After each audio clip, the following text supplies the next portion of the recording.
আজকে আমি দেখাবো কর্নফ্লাওয়ার না দিয়ে শুধু মশলা দিয়ে চিকেন ভাজা। কর্নফ্লাওয়ার না দিয়েও শুধু মশলা দিয়ে যে চিকেন ভাজা খেতে কতটা ভালো হয় সেটা আমার ভিডিওটা দেখলেই বুঝতে পারবেন। আর ভিডিওটা দেখে আপনারা সেমভাবে বানাতে পারবেন। চিকেনটাকে ম্যারিনেট করার জন্য প্রথমেই আমি একটা বাটিতে একটা ডিম ফাটিয়ে নিচ্ছি।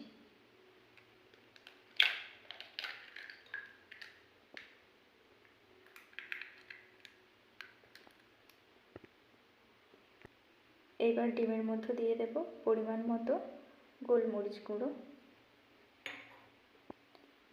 পরিমাণ মতো জিরে গুঁড়ো, পরিমাণ গুঁড়ো লঙ্কা আর অল্প পরিমাণ গুঁড়ো হলুদ, 1 চামচ আদা বাটা, 1 চামচ রসুন বাটা, পরিমাণ মতো লবণ,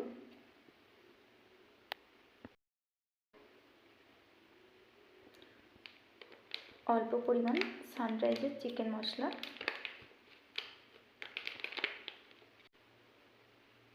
আর অল্প পরিমাণ পাতিলেবুর রস। এইবার পুরো মশলাটাকে খুব ভালো করে মিশিয়ে নেব ডিমের সঙ্গে।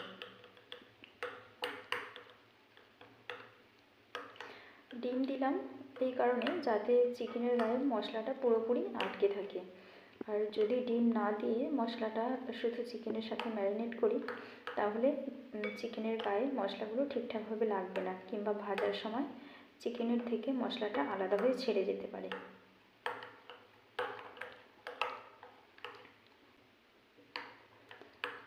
মশলাটা খুব সুন্দরভাবে মেশানো হয়ে গেছে। এইবার এর মধ্যে আমি জল ঝরানো চিকেনটা দিয়ে দেব।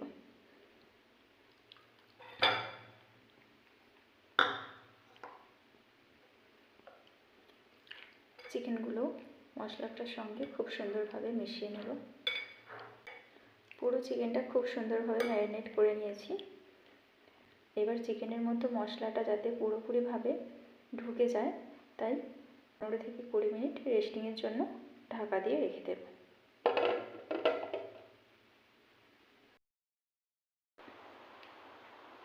কুড়ি মিনিট হয়ে গেছে। এবার 20 মিনিট পরে চিকেনটা খুলে দেখে নিই ম্যারিনেট ঠিকঠাক হয়েছে কিনা। একদম ম্যারিনেট পুরোপুরি কমপ্লিট।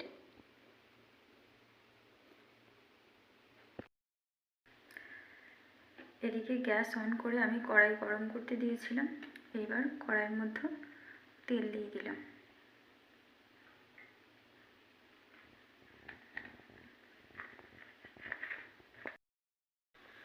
তেল গরম হয়ে গেছে।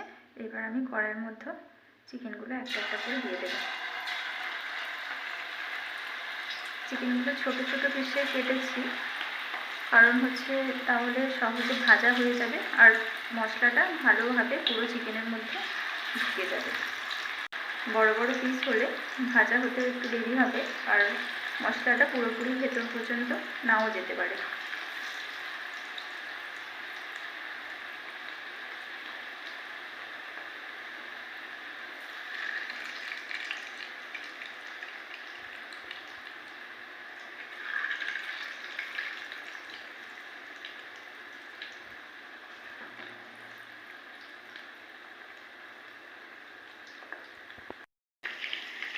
চিকেনগুলোর একদিকটা প্রায় লাল লাল হয়ে ভাজা হয়ে গেছে।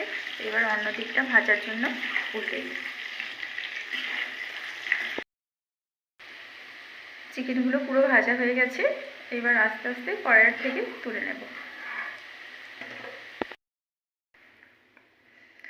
বাকি চিকেনগুলো সেম প্রসেসে ভেজে নেব।